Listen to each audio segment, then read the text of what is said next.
Graça e paz, querido telespectador, aqui quem vos fala é Larissa Oliver. Estamos aqui juntos, reunidos mais uma vez neste telecanal para poder apresentar o podcast Zion, o podcast de outro mundo. E você que nos assiste em casa, não deixe de acessar a nossa rede especial, que é o @TV_IBMS.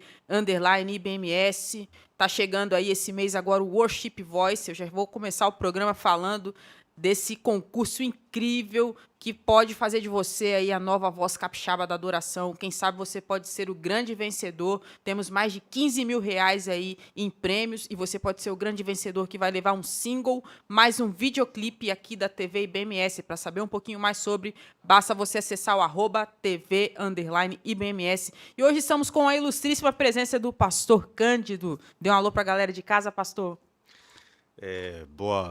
Boa tarde, bom dia, boa noite, a hora que você estiver nos vendo. É um prazer estar aqui, né? Essa casa tem sido uma casa que tem servido aos propósitos do reino e a gente tem muita alegria em estar aqui, em tudo que Deus tem concedido a vocês e tudo que Deus tem feito através de vocês. E o propósito de estar aqui é poder, de alguma forma, contribuir um pouco com esse ministério que vocês têm exercido através da mídia e da comunicação. Amém. Falando nisso, é porque o Luan não colocou aqui para rodar, né? Que o backstage aqui, se vocês estiverem escutando o backstage aqui, vocês iam ficar doidos. Mas não tem problema não, que a gente vai exaurir bastante aqui a conversa hoje. Eu tenho certeza que hoje aqui o programa, no mínimo 2 horas aqui, com tamanho conhecimento.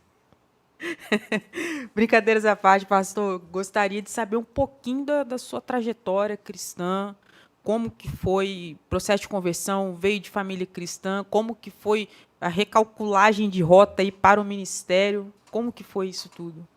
Amém. Eu tive o privilégio, né, de nascer numa família cristã, cresci na Igreja Batista, frequentando escola dominical, frequentando os corais, e sou muito grato a Deus pela vida da denominação batista, porque toda a minha formação básica, né, doutrinária e de relacionamento com Deus vem primeiro da família, os meus pais, seu Cândido, dona Salvelina, a quem eu mando um beijo, um abraço. 81, e a minha mãe fez 80 agora, recente. Meu pai está com 81, minha mãe com 80. Enfim, então tive essa formação aí. Me converti com 10 anos de idade. Eu lembro como se fosse hoje.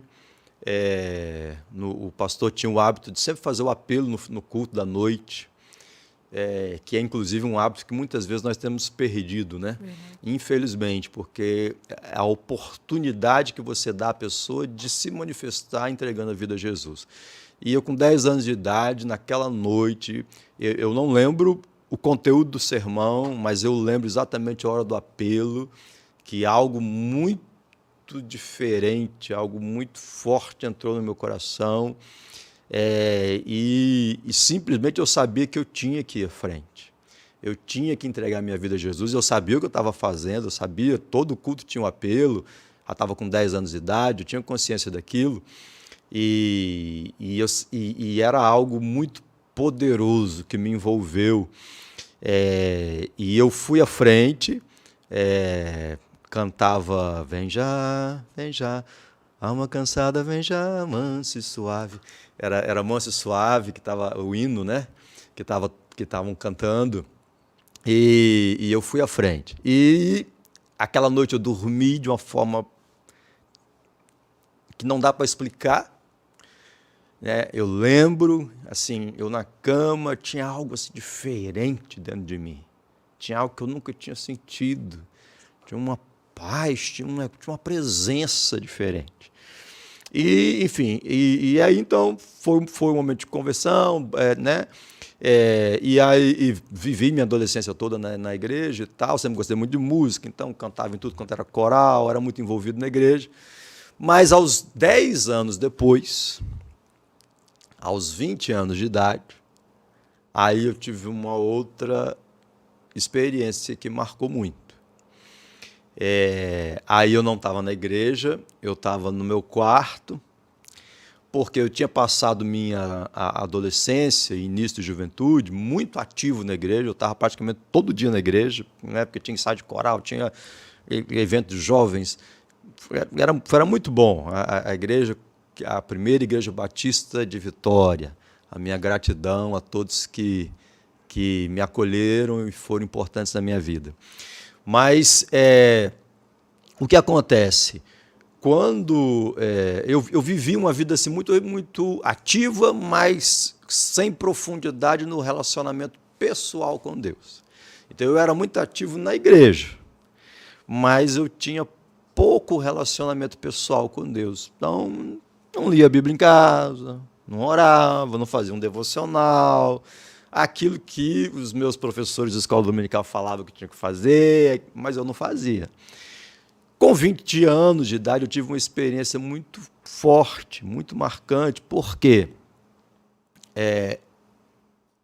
pouco mais de um ano antes, ainda eu estava com 19 anos, eu fiquei interessado numa moça. Essa moça, estou casado com ela, tem 27 anos. Foram mais 4 de namoro, são 32 anos, já vão na história.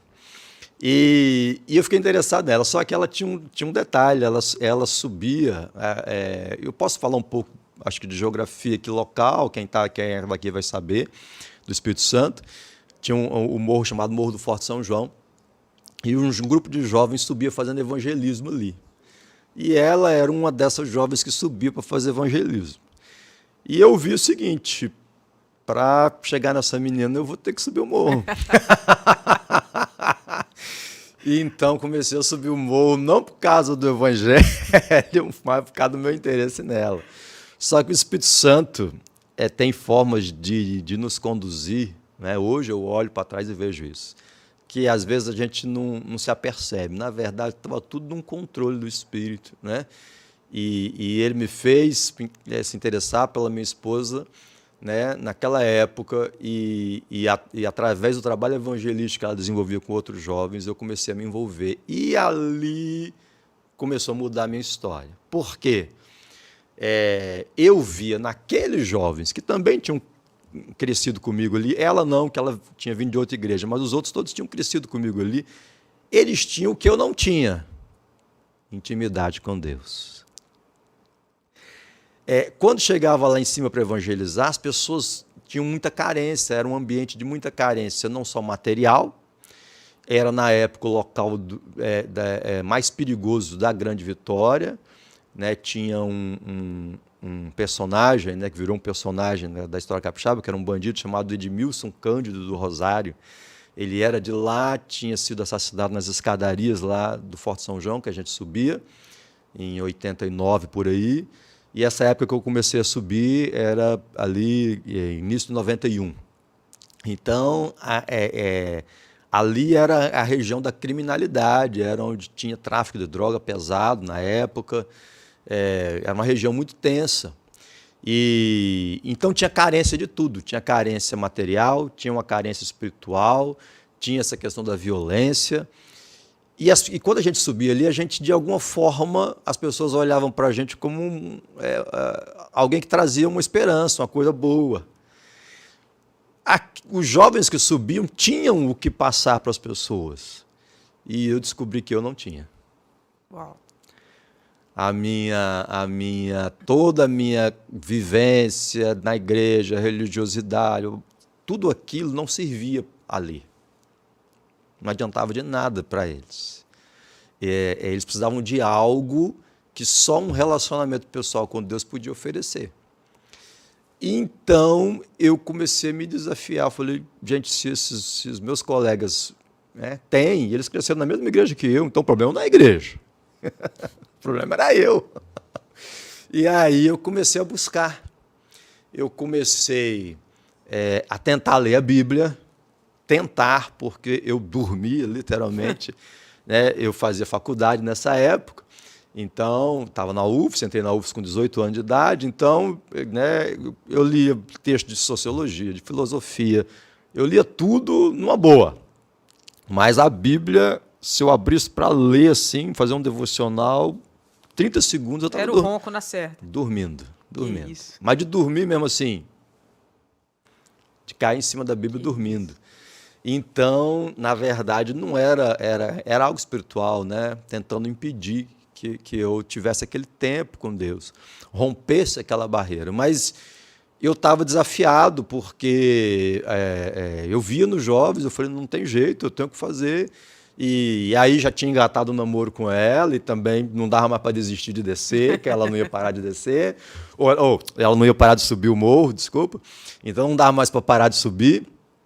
Então, eu tinha que dar um jeito na minha vida, eu tinha que encontrar aquilo que eu sabia que era possível, mas foi um processo assim, em 1991, eu comecei o ano decidido assim, eu vou romper, eu vou ter uma experiência diferente com Deus. E comecei. E foi uma gestação de mais ou menos 9 meses, porque quando chegou a época, em setembro para outubro, por isso que eu falo que foi uma gestação mesmo, que eu não sabia na época, mas é a época em que Israel celebra a festa de tabernáculos. Muitas coisas na minha vida aconteceram nessa época, no período de festas bíblicas. Eu não tinha consciência na época. Mas ia ter um congresso de despertamento espiritual em Belo Horizonte. Um pastor Sammy Tippett, era um homem que falava sobre oração, era um homem que falava sobre intimidade com Deus. E a Junta de Missões, a Convenção Batista, estava trazendo aquele homem em Belo Horizonte para um congresso de despertamento espiritual. E aí a gente fez uma caravana aqui em Vitória, eu logo me inscrevi, a turma toda que subia lá, fazia esse evangelho, todo mundo se inscreveu, então eu me inscrevi, e aquela expectativa. Um sábado antes, a gente ia viajar para o congresso no meio da semana, tipo quarta-feira, alguma coisa assim, era de ônibus, né? Naquela época, viagem de avião era coisa muito rara. Então, a gente ia viajar no meio da semana, o congresso começava na quinta-feira. No sábado anterior, eu tinha decidido que aquele sábado eu ia gastar lendo a manhã daquele sábado. Eu ia ler a Bíblia, ia orar. Isso já era uma mudança radical, porque um sábado de manhã, normalmente eu estaria na praia. Mesmo no inverno, aqui em Vitória do Espírito Santo, o inverno é fichinha, né? Então, mesmo no inverno, onde fosse, normalmente eu estaria na praia. E meus hábitos já tinham mudado. Então, eu tinha decidido, assim, aquele sábado eu queria ler um livro de um pastor chamado Dave Yong-Shu, que na época chamava Paul Yong-Shu. Da quarta dimensão, né? A quarta dimensão. Esse livro é poderoso, tem lá em casa. E aí eu tinha ganho aquele livro, emprestado, na verdade, e eu tinha decidido que eu ia fazer um devocional e tal, e eu ia ler aquele livro. Aquela manhã, ia começar a ler o livro. Então, dediquei a manhã para aquilo. E tomei um café e tal. 8 horas da manhã eu fui para o meu quarto e ia ficar ali. Eu fiz uma oração e comecei a ler o livro. Eu li o prefácio e eu não consegui terminar a introdução. Antes que eu terminasse a introdução, aquela mesma presença de 10 anos antes, quando eu tinha 10 anos de idade, de repente aquilo veio de novo. Não tinha igreja, não tinha música Alma Cansada Vem Já, não tinha pregador, não tinha, estava eu no meu quarto, mas a mesma presença estava lá. Glória a Deus. A mesma presença. E aquilo começou a ser intenso, intenso, intenso, intenso. Da mesma forma como lá com 10 anos eu fui impulsionado aí à frente no apelo do pastor para aceitar Jesus. Naquela hora eu fui impulsionado a me jogar no chão de joelhos e comecei a chorar e comecei a confessar pecado. E de repente eu estava no chão, ajoelhado, chorando e confessando pecado. E aí, para você ter uma ideia, como eu tive esse privilégio de viver no ambiente cristão, que eu considero um privilégio mesmo, hoje eu vejo como eu fui privilegiado, então eu era aquele jovem assim, eu nunca tinha bebido, eu nunca tinha fumado, eu nunca tinha tido relação sexual com ninguém, eu nunca tinha ido numa boate, eu nunca tinha feito nada daquilo que se considerava pecados, né? Tá. O sujeito com 19 anos já tinha usado tudo quanto era tipo de droga, já tinha feito. Nada disso tinha acontecido comigo, pelo contrário, eu tinha aquela vida certinha aos olhos da sociedade. Mas aos olhos de Deus, quando eu me ajoelhei ali, foi só confessando pecado. Um jovem que não bebia, que não fumava, que não fazia nada, mas tinha pecado para valer. Tinha egoísmo, tinha orgulho, tinha mentira, tinha vaidade, tinha soberba. E foi tão sobrenatural, porque eu falei que eu entrei para o quarto umas 8 horas da manhã, e eu só levantei do chão com minha mãe batendo na porta do quarto. Vamos almoçar, Júnior. Caramba. Era 12:00 e pouco. Eu tinha ficado ali 4 horas e pouco, no chão. Não tinha noção do tempo. Eu posso te dizer hoje que quase que foi um nível de arrebatamento, porque ao mesmo tempo que eu estava ali, tinha consciência que eu estava ali, mas foi tão sobrenatural de que era como se eu não estivesse no meu quarto. Eu estava numa outra dimensão. Foi algo muito sobrenatural. Eu não senti o tempo passar. Era como se eu tivesse ajoelhado, orado e já estava levantando. Mas tinha se passado 4 horas eu só chorando, confessando pecado. E depois eu comecei a adorar a Deus. Glória a Deus. E quando eu levantei dali, né? Com minha mãe chamando para almoçar, naquela época, né, tinha esse hábito, sentar a família para almoçar, na mesa, então preparou o almoço, ela vinha e chamava a gente para almoçar, e até porque ela também tinha compromisso, então tinha que todo mundo sentar ali, almoçar, e depois era cada um lavando louça, fazendo isso, fazendo aquilo, arrumando a casa, então, né, não era solto, né, como infelizmente é hoje. E aí, eu sei que eu levantei, e quando eu levantei ali, eu não era mais a mesma pessoa. Nunca mais fui o mesmo homem. Depois daquela experiência que hoje eu chamo de um batismo no Espírito Santo, alguns teólogos vão chamar de outro nome, seja o que for, mas foi uma visitação assim, muito poderosa do Espírito Santo na minha vida, e realmente eu levantei. Aquela presença estava de novo dentro, igual lá com 10 anos, só que agora era um nível muito mais intenso, muito mais forte. E meus sonhos, meus projetos, tudo tinha mudado. Tudo tinha mudado. Com 18 anos eu tinha um projeto assim, que eu ia fazer minha faculdade, formava com 22, que eram 4 anos de faculdade. Você cursava o quê mesmo? Eu cursava comunicação social, jornalismo. Caramba, com vozeirão desse aí. Trabalhei 10 anos, trabalhei em rádio, trabalhei em tudo. Mas o meu projeto era assim, com 22 anos eu estaria me formando e eu queria já emendar, ir para São Paulo fazer um mestrado, e de São Paulo eu já queria emendar para um doutorado na França. Então, meu projeto era, com 28 anos, eu estava voltando da França, com um doutorado debaixo do braço, e para ir direto para a Globo, para o Rio de Janeiro, ganhar dinheiro. E eu queria ganhar dinheiro, né? E tinha muita sede de fama e de poder e de dinheiro. Então, eu tinha, com 18 anos, eu entrei na faculdade. Era um cara determinado também, já com 18. Muito determinado. Tinha uma coisa que muitos da minha idade não tinham, né? Que era conseguir projetar, assim, fazer esse projeto de vida, assim, né? Então, E eu tinha isso mesmo. E Com era, 18 eu queria ter uma banda. e tinha um detalhe. É verdade. Ó, que coisa boa. Muito melhor que eu. Muito melhor que eu. E Cara, pensando em doutorado, eu pensando em tocar guitarra, né, com 18. Luan tá rindo lá. Então, era com... Isso quer dizer,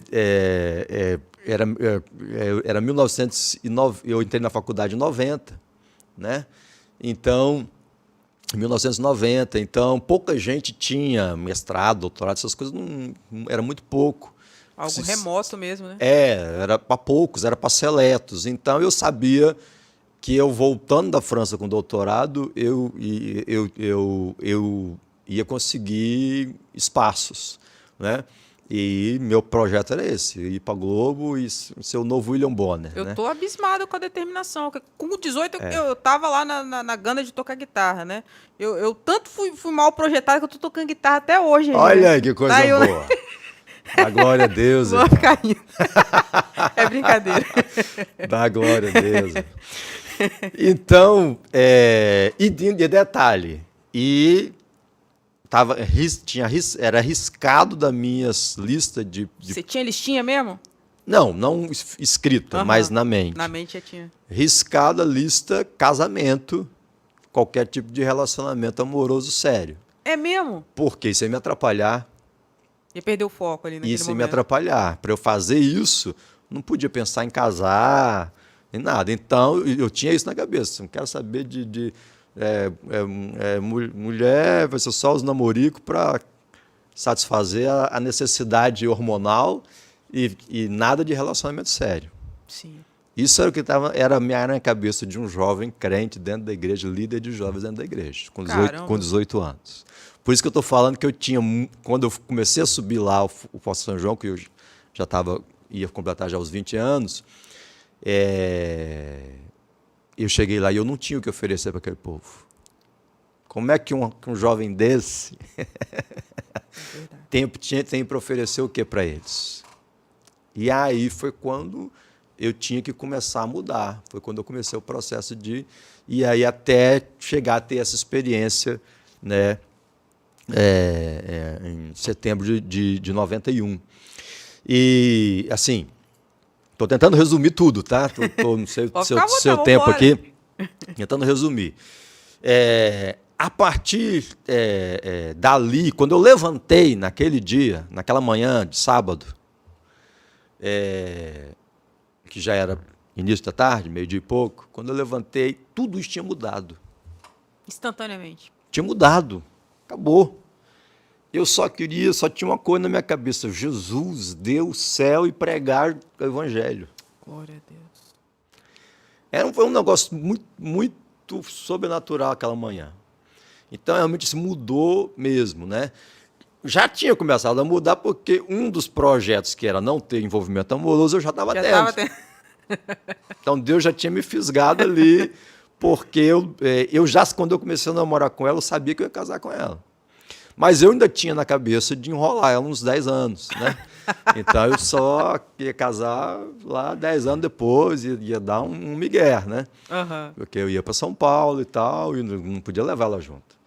E depois ia para a França. Estava tudo engatilhado na minha cabeça. Sim. Então, eu ainda tinha isso, assim, mas já tinha começado a furar meu planejamento. Teve um desvio de rota. Porque aí, né? Deus já tinha me fisgado ali. Hoje eu entendo tudo como... A Bíblia diz, né, que o homem faz planos, mas Deus é quem tem os verdadeiros sonhos para nós. Né? Os pensamentos de Deus são mais altos que os nossos. Eu tinha meus pensamentos, mas Deus tinha outros pensamentos a meu respeito. É o que está lá em Isaías. Né? Então, com isso,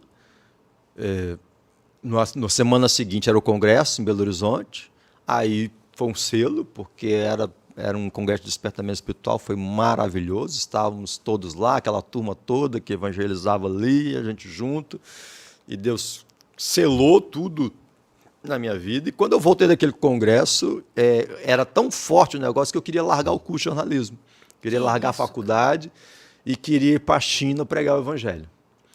Porque na minha cabeça era o seguinte, o país mais populoso do mundo na época era a China.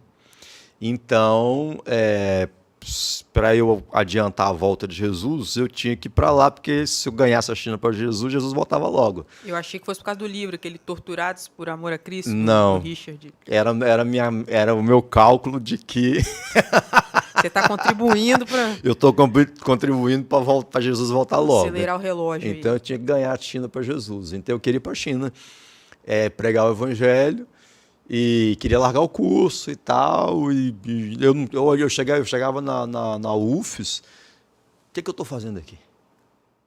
Assim, quando eu voltei daquele congresso, eu pisava na UFES e olhava. Assim, eu não tenho mais nada a ver com esse local, pensava eu na minha cabeça. Uhum. Mas aí o Espírito Santo, e aí a importância de você ter pessoas também um pouco mais maduras com Pra você. te mentorear, né? Isso. Discipulado é a palavra bíblica.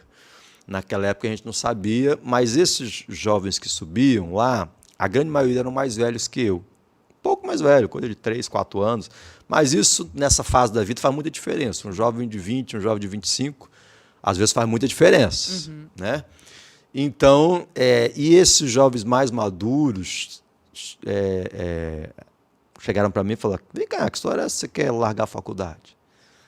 Aí eu falei, não, eu vou para a China, vou me inscrever aí na Junta de Missões Mundiais e eu vou pregar o evangelho. Aí eles falam, vem cá, e vou falar o nome aqui, eu não gosto, e Edileuza? Você quer casar? Aí eu falei, não, eu levo ela comigo, a gente casa lá. Aí eles falaram, não é assim não funciona assim não, você tem que ter responsabilidade. Aí começaram a me falar algumas coisas e eles começaram a me estimular assim, termina seu curso, faz, porque depois você vai ter uma profissão, se você precisar trabalhar, seja aqui, seja na China, seja em qualquer lugar, você tem uma profissão, né, que você pode desenvolver, pode ter um sustento. E termine o seu curso. Eu já estava mais da metade do curso. Caramba. Né?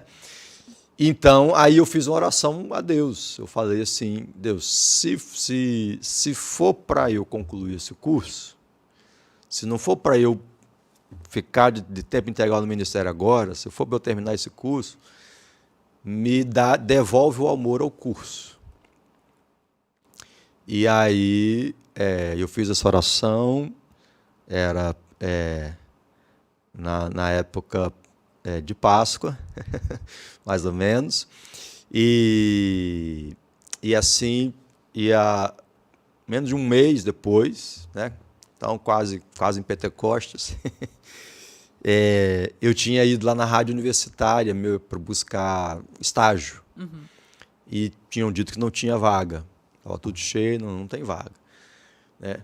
Mas eu voltei para casa e tal, e daqui a pouco, um mês mais ou menos depois dessa oração, tocou o telefone, era o pessoal da rádio, falando assim, abriu uma vaga aqui, você não quer vir fazer um teste?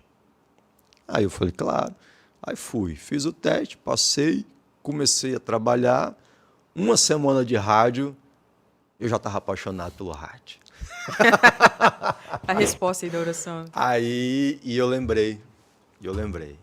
Depois, no final daquela semana, eu já estava empolgadíssimo de novo, eu já queria, já estava... Aí eu lembrei, gente, eu fiz a oração tem um mês e pouco atrás. Então, eu entendi que era a resposta, que eu tinha que terminar o curso. E aí eu terminei meu curso de jornalismo, trabalhei 10 anos como jornalista aqui no Espírito Santo, em tudo, fiz rádio, televisão, fiz impresso, assessoria de imprensa, que foi a área que depois eu acabei me dedicando mais, porque casei em 95 e em 96 eu comecei a faculdade de teologia, o seminário, na verdade. Né? Naquela época não existia faculdade de teologia, naquela época existiam seminários que preparavam obreiros para o ministério. Casou em 95? Eu formei em 94 na faculdade, casei em 95, um ano depois, e em 96 eu comecei o seminário teologia, por causa dessa convicção do chamado para o ministério. Eu tinha um pacto com Deus. Eu falei, Deus, eu quis largar tudo no meio da faculdade, o Senhor disse não, que era para eu terminar.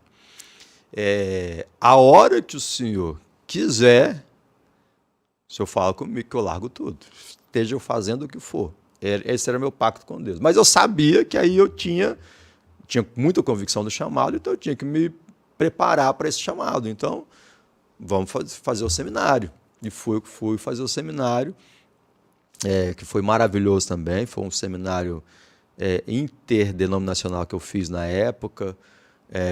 O pastor William Macmillan está na Escócia, ainda vivo, um homem de Deus, era o diretor do seminário, era um missionário escocês que viveu aqui no Brasil mais de 30 anos e o ministério dele era formar obreiros através dos seminários. Então, onde ele ia, ele plantava um seminário. Belo Horizonte, acho que teve outras cidades, e veio para o Espírito Santo e plantou um seminário aqui, e era um seminário interdenominacional. Como nessa época eu já estava meio renovadinho, né? Então, nessa história toda aí, depois que eu casei, em 95, eu conheci o meu pastor, Aurélio Jesus Santos.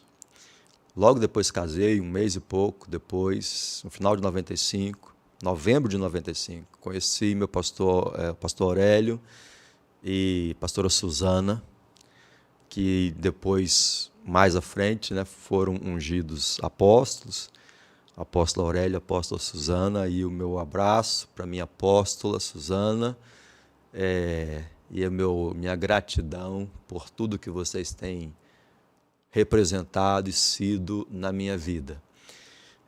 Apóstolo Aurélio faleceu agora, em fevereiro desse ano, no domingo de carnaval. Acho que era para santificar o carnaval, né? Então teve uma semente, né, plantada para romper os céus na cidade. Tive a honra de ser ministrada pela vida dele, uma bênção. Amém. E na segunda-feira nós tivemos um ofício fúnebre, que não foi um ofício fúnebre, foi um culto de adoração ao Senhor, que literalmente abriu os céus da cidade. Pastores e líderes, né, da cidade toda estavam lá. E então, bom, não vou falar muito aqui, senão eu vou parar de falar e vou chorar. Então, mas eu conheci o apóstolo Aurélio em final de 95, novembro de 95. E aí, em 96, eu comecei o seminário teológico, e eu comecei o ano fazendo 90 dias, num propósito de 90 dias, então eu dava 3 meses, janeiro, fevereiro e março, para saber se eu ia continuar na denominação batista ou não. Porque eu tinha tido já nessas experiências mais renovadas, e hoje em dia, graças a Deus... Colidia com a visão na época? Na época, sim. Na época, sim. Hoje em dia, sim, pelo que eu vejo, não tem tanto problema. Mas na época era ainda muito difícil, assim, né, a denominação mais tradicional aceitar alguém, principalmente no nível de liderança, dizendo que falava em línguas, embora na época eu pedia o dom de línguas, mas eu não tinha ainda. Mas enfim, mas já era, para os padrões da época, pentecostalizado. Então, é isso. E aí eu estava num dilema, né? Porque a igreja tinha... Para eu ir para o seminário, foi para a sessão da igreja, né? Tinha... as igrejas até hoje têm as sessões administrativas, então meu nome foi aprovado pela igreja como um seminarista para ir para o seminário, para a formação pastoral. E eu estava nessa angústia, porque como é que eu vou ser um pastor na denominação tradicional, sendo que eu já tenho essas experiências que eu não tenho como negar. Sim. E não tem como arrancar de mim, porque agora era a minha essência, né? E aí esse conflito ético, eu digo que era um conflito ético, moral, me fez começar o ano 90 dias de propósito. Em 90 dias eu orei pedindo a Deus se era para eu continuar na denominação ou não. Como eu tinha conhecido o apóstolo Aurélio no final de 95, o meu coração queria se juntar com ele. Porque no dia que eu conheci, parecia que eu já conhecia ele a minha vida inteira. Foi algo sobrenatural, né? Eles nos receberam na casa deles. Eu fui buscar uma ajuda espiritual para um problema que eu estava enfrentando, recém-casado, e as coisas estavam explodindo dentro de casa. Pensa que você está dentro do apartamento e tem aquele lugar que guarda a louça, como é que chama aí? Que põe as louças, mas tem um vidro, como é que chama aquilo? Tem um nome que se dá para o móvel, que você guarda o prato, xícara, e é o vidro, né? Assim, Sim. Cristaleira, tem um nome. Cristaleira. É? E pensa que você está no seu quarto e de repente você ouviu um barulho. E você chega lá na cristaleira e tudo quebrado. Tudo quebrado. Explodiu. Sozinho. Do nada. Isso aconteceu uma vez, aconteceu duas. Na terceira eu falei, opa. Você esperou a terceira, na primeira já estava correndo já. Liguei para um irmão, né, mais pentecostal que eu conhecia. Falei, irmão, estou precisando. Nessas horas, né? Estou precisando de uma ajuda, irmão. Aí ele falou, não, eu sei de um pastor que vai te ajudar. E esse pastor era o pastor Aurélio. Ele falou assim, eu conheço um pastor que vai te ajudar. E conseguiu fazer esse meio de campo e o pastor Aurélio me atendeu. E naquela noite eles fizeram uma oração comigo. Eu falei, como eu estou falando aqui, sem parar. E eles fizeram uma oração comigo. Nunca mais explodiu nada dentro de casa. Glória a Deus. Glória a Deus. Glória a Deus. Você ri, né? Glória a Deus. Então, meu coração começou em 90. Eu estou voltando um pouco, não sei se estão acompanhando as datas, né? Se eu estou sendo confuso aqui. Não, tá claro. Mas 95, aí, quer dizer, em 96 eu comecei nesse conflito. Meu coração queria se juntar a ele, mas eu queria saber de Deus. Porque se Deus falasse para continuar, eu iria continuar. Você vê também que você imagina, você está dentro de uma denominação e você vai acabar pedindo socorro para uma pessoa com uma outra visão também. Né? Porque, assim, mas porque e aqui eu quero deixar bem claro, tá, gente? Porque isso era uma questão da época, nós estamos falando as mudanças foram muito rápidas, né? Hoje eu acho que eu não teria esse problema que eu tinha, mas na época, assim, as denominações mais tradicionais realmente eram muito fechadas para essa coisa assim falava em, né, expulsar demônio, falava em isso era um negócio assim meio Como era recepcionado? Tipo, você chegasse, por exemplo, na denominação lá tradicional, tá explodindo coisa lá em casa. Ia ser difícil, ia ser difícil, entendeu? Porque, assim, vai fazer o quê? Então, eu sabia que eu tinha que buscar ajuda em alguém que conhecesse mais desse meio, com experiências, né, nessa área espiritual mais pentecostal. Eu sabia que tinha que buscar ajuda aí. Não tinha como. E foi aí. Mas, enfim, os 90 dias que eu fiz, né? Aí, final de março, eu comecei o seminário em fevereiro. Final de março terminou meus 90 dias. Deus me deu palavra, confirmação para eu poder me desligar da denominação e poder ir para estar lá com o pastor Aurélio na época. Então eu fiz isso, marquei com o meu pastor, que eu amava demais, meu Deus. Também já não está mais conosco, pastor Oliveira de Araújo, um homem de Deus, um homem cheio da presença de Deus, um homem, sabe, fez meu casamento, era um homem assim, que a gente tem um amor, um carinho. Assim, na Igreja Batista eu só tenho coisas boas, recordações boas. Quando a gente fala assim, né, desses embates éticos, parece assim, mas na verdade assim, era uma questão minha ética, porque eu me sentia assim, eu ia ser um pastor dentro da denominação, como é que, né? Então eu tinha que me resolver, mas eu só tenho coisas boas da denominação, eu só tenho coisa para agradecer, né? Toda a minha formação, os líderes, os pastores que eu tive. Então eu sou muito grato à vida do pastor Oliveira, a irmã Alzira, que está viva, está entre nós, está aí tendo sua vida, seu ministério. E, enfim, pastor Oliveira faleceu já há alguns anos atrás, né? Enfim, mas eu fui e conversei com ele, né? E foi um dia muito difícil. Um dia muito difícil que eu cheguei lá, ele estava com a relação dos jovens casados, querendo que eu e minha esposa assumisse o ministério com os jovens casados. No. E eu ia para dar notícia que eu estava me desligando. Olha, pensa num negócio desse. Você dá uma notícia dessa com um pastor. Eu já passei por um desligamento. Hoje eu sou pastor e eu sei como é difícil isso. Né? Você está ali com expectativa, com a ovelha, e ele vem. Era um negócio totalmente com ele. Ele não esperava que. Né? Então, foi muito difícil para mim, porque eu amo, né? Demais, amava a igreja, todo mundo, meus pais ali, fui criado ali, então era muito difícil para mim aquilo ali. Mas não foi um dia de oração, foram 90. Chegou lá já respaldado. Então, já, eu sabia o que eu tinha que fazer, Deus tinha me falado, então eu não podia também desobedecer a Deus. Claro. Entendeu?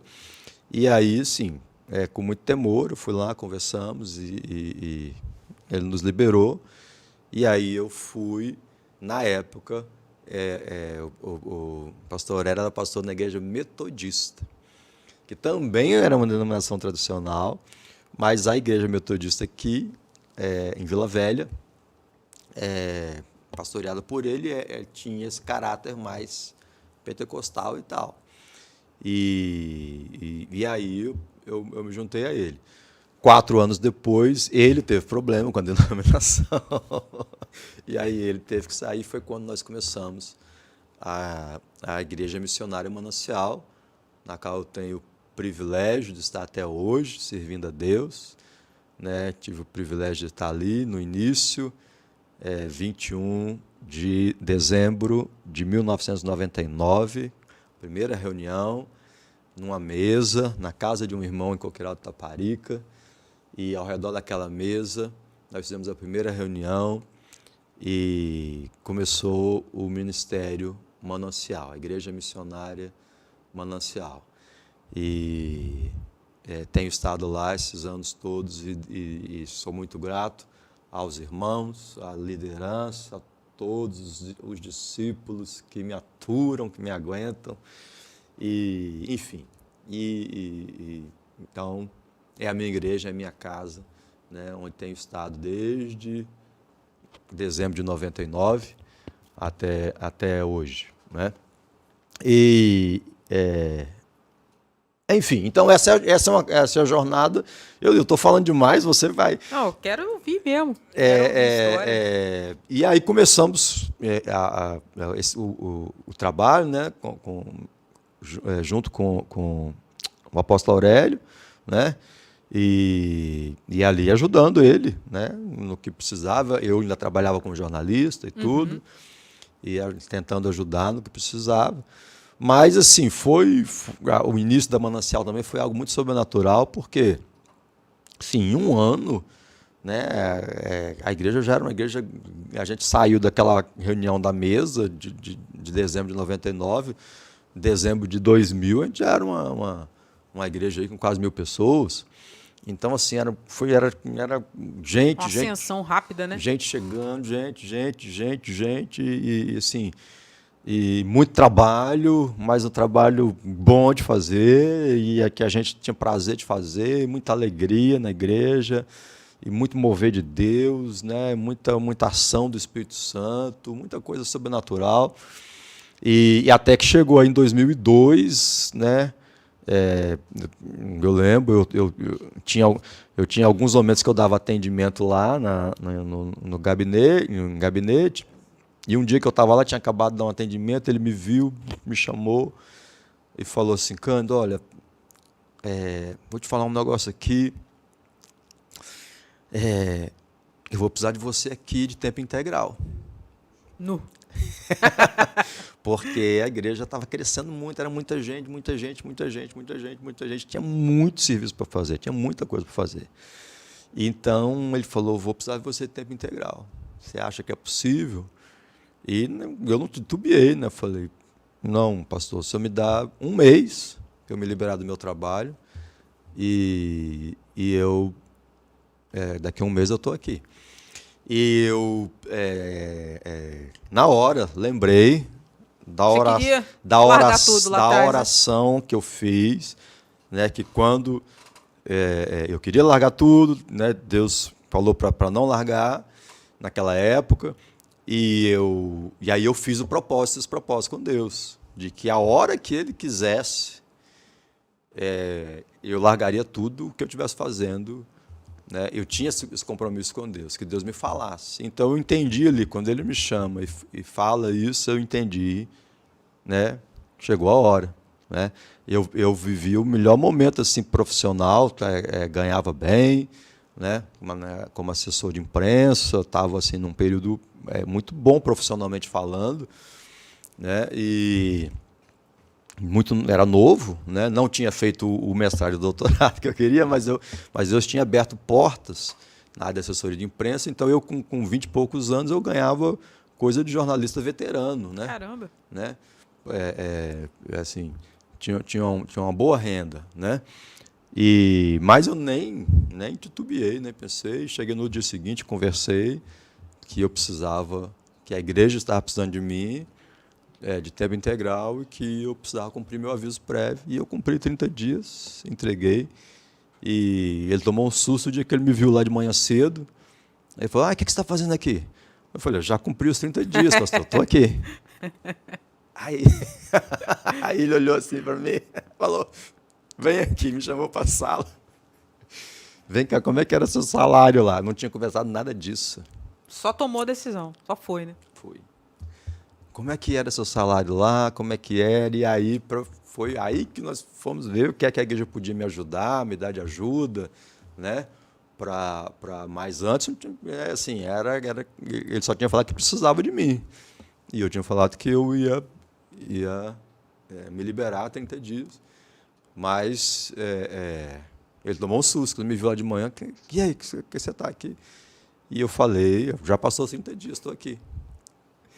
E aí nós fomos conversar, e a igreja sempre foi muito fiel, sempre honrou muito, nos ajudando, né? Sempre. Então, interessante, o senhor está falando aí toda a história da Manancial, né? E eu me recordando aqui, né, do início da minha trajetória como líder de jovens na igreja da minha mãe. Eu me recordo que foi fazer parte lá conosco da juventude um rapaz vindo da Manancial. E aí eu tive contato na época com a Manancial, com a Visão. O menino chegou lá, Tiago, o nome dele, né? Ele chegou lá debaixo de um avivamento tão grande que ele avivou o restante do jovem que estava lá. Glória a Deus. E foi, assim, uma experiência profunda para mim naquele Glória momento. Glória a Deus. Eu lembro que ele deixou comigo um CD de um rapaz que é do louvor lá da Manancial, acho que é André Rangel o nome dele. Esse CD furou na minha casa. E a gente tinha os momentos ali de devocional com a juventude, colocava aquele CD e era um derramar muito grande. André não tá mais hoje aqui no estado do Espírito Santo, mas o tempo que ele teve com a gente foi tremendo. Ele gravou uns 2 CDs, gravamos um CD lá no templo. Eu tinha um ao vivo com a dele. presença do Fernandinho. O Fernandinho veio e foi muito lindo. O André é um homem de Deus, Não, uma essência genuína ali de adoração, muito forte. A gente vinha a igreja da minha mãe era uma pegada mais pentecostal, não tinha muito essa vertente da adoração, era mais aquele corinho de fogo, aquele negócio. Quando a gente foi impactado por esse tipo de mover, foi algo assim que mexeu com a vida de todo mundo, abalou as estruturas de todo mundo. Amém, então eu guardo com muito carinho essa virada de chave na minha vida, que teve a ver com a Manancial. Eu digo que nós vivemos no Brasil 2 momentos que houve um mover do Espírito Santo específico sobre a nação. O primeiro mover muito Aí eu estou me referindo, claro, nos últimos anos para cá, né? Claro que tem coisa para trás, teve avivamentos antes, mas mais recente nós tivemos no final de 80, final da década de 80 para o início de 90, ali entre 89 e 94, foi um mover muito forte no Brasil. Na década de 80, para você ter uma ideia, até 84, por ali, os evangélicos eram em torno de 5% da população do Brasil. Nó. Ser crente era muito difícil. A gente sofria muito em muitos lugares. Eu estudava numa escola que pertencia à denominação evangélica, mas 80% dos meus colegas não eram evangélicos, porque não tinha evangélico, né? Então, era aquela coisa de crente da bunda quente, era aqueles apelidos, você sofria. Era ser resistência mesmo, né? Porque era uma minoria mesmo, né? Mas, justamente aí, dos meados da década de 80 para frente, começou a ter um crescimento grande, e aí, no início da década de 90, né? Entre aí 89 e 94, houve realmente assim, algo que foi diferente. Algo que foi diferente. Muitos ministérios que estão hoje ativos, que você vê aí, começaram nessa época, explodiram nessa época, alguns pastores se converteram nessa época, outros tiveram experiências nessa época. Então, eu me incluo nisso aí. Foi nesse período que eu tive minhas experiências, né, que mudaram minha vida. Esqueci de falar, na época da UFES, como eu fiquei na UFES, aí nós começamos uns grupos de oração e estudo bíblico na UFES. Olha só. E começamos, eu, minha esposa, na época, namorada, e uma colega nossa da igreja, que fazia educação física na época. Começamos assim, os três orando numa sala, e a gente marcava uma vez na semana, a gente tinha aquele tempo de oração, para Deus nos direcionar como fazer alguma coisa ali dentro da UFES. E, para resumir a história, no ano seguinte, no outro semestre, nós estávamos já com 5 grupos de estudo bíblico e oração implantados. Alguns grupos davam assim 40 pessoas nas reuniões, né? Foi um mover muito lindo também na UFES, naquele período, os grupos de estudo bíblico e oração que nós tivemos ali. Entre 92 e 94, essa segunda fase minha do curso. Foi quase o Clube Santo, né? Quem é que fez o Clube Santo na faculdade mesmo? Chamava Clubinho, tinha Mocidade para Cristo, a MPC, que existe até hoje, e eles chamavam Clube Bíblico, era o Clubinho, eles chamavam assim. É um nome que para hoje parece pejorativo, mas para a época era adequado. Sim. Né? E a gente dava o nome desses grupos de clubinhos mesmo, eram os clubinhos bíblicos e tal. E eles deram apoio a gente, né? Eu conheci o pessoal da MPC e deram um apoio grande, e assim nós tivemos esse trabalho na UFES, né? Foi um trabalho muito lindo, muita gente foi alcançada dentro ali. Da federal, isso aí Hoje está muito mais forte, eu estou lá fazendo doutorado hoje. Aí já é outra história. Falando em doutorado, me conta essa história do doutorado. Formação e... Não, mas deixa vamos lá para não se perder no tempo, né? Então, 2000 começou o Manancial, aí teve esse segundo mover. Você teve um mover muito forte, final da década de 80 para início de 90, e depois você teve outro mover muito forte, final de 90 para 2000, teve algo também diferenciado, que é quando começam esses ministérios de adoração, né? O Diante do Trono foi muito importante nesse período, mas você teve Davi Silva, pastor Antônio Cirilo, David Keelan. Então, assim, foi a época que se explodiu esse mover de adoração, que lá atrás tinha tido com as comunidades, Asaf Borba, nesse final de 80 para 90, era Asaf Borba, era as comunidades de adoração. Ninópolis, Zona Sul. Isso, entendeu? Mas quando chegou no final de 90 para 2000, teve um outro algo, isso falando da área de adoração, mas não é só a área de louvor e adoração.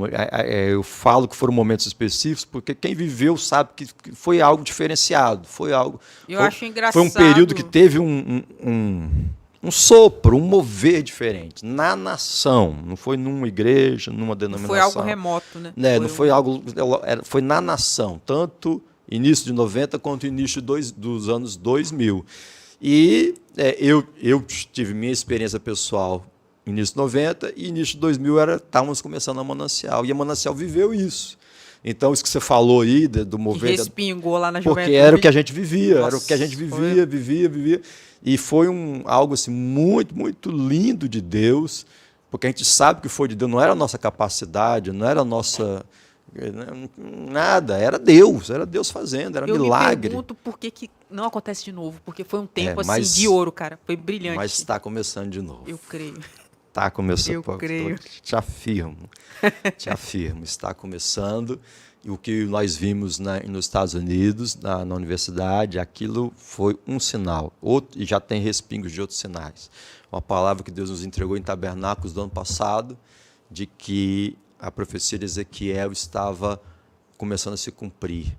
As águas que fluem do trono de Deus, lá do altar, do templo, elas começam aqui no joelho, no calcanhar, mas elas vão subindo para o joelho, elas vão subindo para a cintura, vão subindo para o peito, até que se torna um rio caudaloso.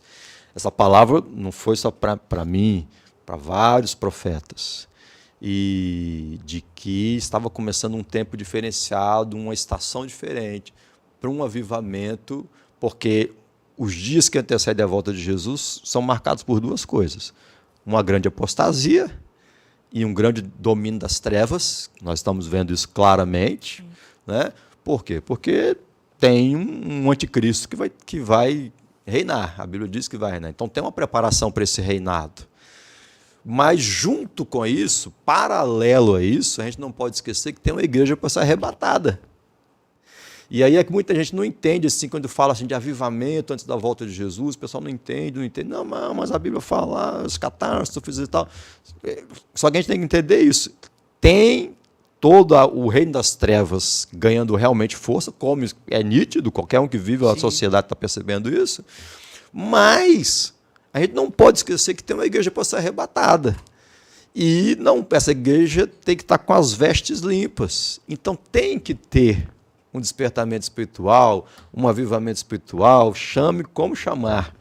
Tem que ter para que essa igreja esteja preparada. A noiva tem que estar preparada para encontrar com o noivo. Então, esse tempo começou. Eu creio. Começou. E nós estamos vendo os sinais das profecias todas se cumprindo, já quase todas se cumpriram diante dos nossos olhos. A principal é a restauração de Israel como nação, e depois a retomada de Jerusalém pelos judeus no final da década de 60. Isso tudo está na Bíblia. Aí não vou entrar em escatologia aqui, porque aí é outro papo. Mas as profecias se cumpriram diante dos nossos olhos. Está aí. E tem um avivamento que já está acontecendo. Só que as águas ainda estão subindo. Por isso que muita gente ainda não percebeu, não viu ainda. Mas as águas já estão fluindo, e onde este rio passar, diz a profecia de Ezequiel, vai ter vida. Eu creio. Até o mar morto ganha vida. Vai ter muito peixe. Vai ter muita pescaria. O que é isso, gente? Almas. Vida. Amém? Amém. Quando Pedro lá fala assim, já pesquei a noite toda, não encontrei nada. Jesus fala, joga a rede agora. Sob a minha palavra, joga a rede. Sob a tua palavra, eu vou jogar. Então chegou a hora, sob a palavra, joga a rede, você vai ver o que vai acontecer agora. Começa a jogar a rede, a gente só precisa se mover. Porque vai vir peixe que, se bobear, seu barquinho não vai aguentar. Entendeu? As estruturas da igreja não vão comportar. A gente está chamando de avivamento da mesa. Hoje eu mandei uma mensagem pelo Voz Profética falando do avivamento da mesa. Porque as estruturas não aguentam. É algo que transcende as estruturas. Porque é um avivamento para preparar a noiva. E vai ser muito milagre, vai ter muita conversão, vai ser algo sobrenatural. Mas, paralelo a isso, o reino das trevas vai estar também aumentando muito. Então, são as duas coisas que caminham juntos para a volta de Jesus. Não tem como não acontecer uma ou outra. tem uma preparação para o reino do anticristo, mas tem uma preparação de uma igreja para encontrar com o noivo.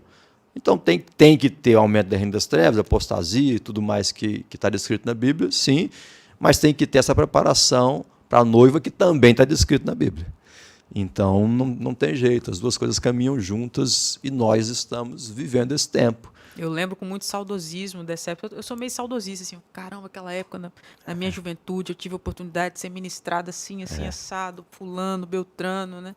E eu me recordo com muito carinho, porque eram louvores. Na verdade, houve uma recalculagem de rota de Deus, que eu lembro que nas igrejas que eu fazia parte e que às vezes eu tinha intercâmbio de estar indo visitar, a direção da adoração era aqueles hinos, Deus vai fazer, Deus vai ressuscitar, o mar vai abrir, aquele negócio que a gente já conhece, né? Só que quando veio esse mover, eram letras que eram direcionadas somente a adorá-lo. Para o relacionamento com Deus. Exatamente, coisa, né? Que não existia antes. O que a gente chama da relação vertical, que era o que eu falei que eu não tinha lá atrás, no início de 90, aí que eu busquei e comecei a ter esse relacionamento vertical com Deus. Hoje, a gente está chamando de avivamento da mesa. Eu mandei uma mensagem hoje para aqueles que eu tenho o contato do Ministério Voz Profética, e um dos segredos da mesa, a Páscoa, é a festa da mesa do Cordeiro. Antes de ir para a cruz, Jesus estava onde com os discípulos? Numa mesa de Páscoa. E ali, o Evangelho de João, do capítulo 13 em diante, é só contando o que aconteceu naquela mesa. Jesus dando todas as instruções, falando do Espírito Santo, do Consolador, do Ajudador. Pode pegar lá o Evangelho de João de 13 em diante, você vai ver. Tudo ali acontecendo. Ele lava os pés dos discípulos, era na mesa. Um dos segredos da mesa é que quando você está na mesa com a sua família, você tem relação com o pai, com o chefe da família, com a mãe, mas também você tem comunhão com quem? Com os irmãos que estão na mesa. É vertical e horizontal. Isso, falou tudo. Então você tem um relacionamento com o pai, mas você tem que ter um relacionamento aqui com os irmãos. A mesa é isso. A mesa é isso. Por isso que rompe estruturas, por isso que nós vimos lá esse fogo que acendeu, né? Esse mover que teve lá na universidade. Por que não foi dentro de uma igreja? Porque Deus estava dando essas palavras para a gente já nesses últimos anos, principalmente no ano passado, que esse avivamento da mesa ele não ia ficar preso às estruturas da igreja, mas ele ia estar nas escolas, nas universidades, nas empresas, entendeu? Na sociedade. Os crentes, porque na igreja primitiva era assim, gente. Quando vem o Pentecoste, eles começam a pregar, eles não tinham templo. Qual era o templo que tinha? Era o templo de Jerusalém. Não tinha um templo para os cristãos se reunirem. Tinha o templo de Jerusalém. E então, como é que eles viviam o evangelho? Pega Atos dos Apóstolos. Você vai ver assim, onde eles iam pregando a palavra. De casa em casa. E os que estavam em Jerusalém tinham o privilégio de ir no templo em Jerusalém, que era o templo de Salomão, que foi reformado por Herodes e tal, estava ali. Então, tinham no templo e de casa em casa, porque eram os que moravam em Jerusalém. Mas depois que ele saiu de Jerusalém, aí não tinha templo mesmo, não.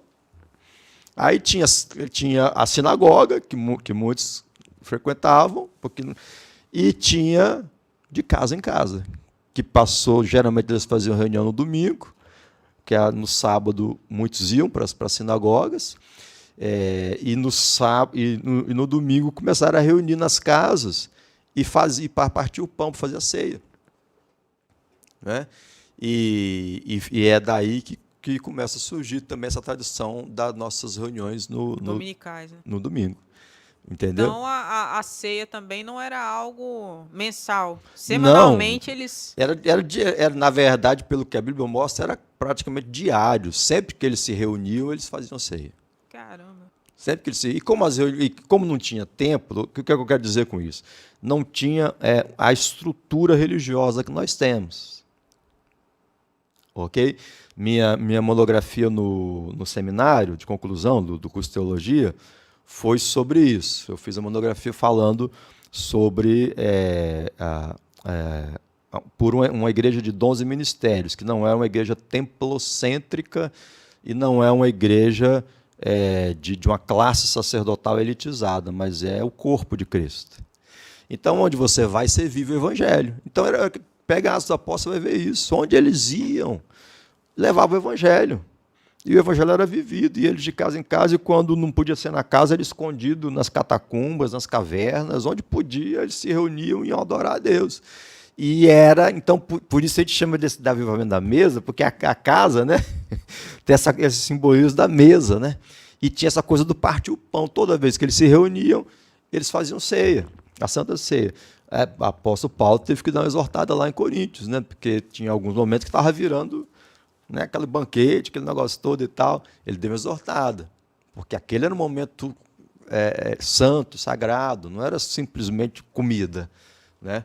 Mas aquilo mostra para a gente como era comum. Era o que eles faziam, era comum, entendeu? Mas o domingo ganha muito essa conotação, porque era o dia da ressurreição do Senhor. Então, assim, e como muitos frequentavam no sábado, na sinagoga, que a grande maioria no início eram judeus, ou gentios convertidos ao judaísmo, e que aceitavam Jesus como Messias. Então, depois, com o ministério de Paulo, que vai tendo igrejas mais gentílicas, né?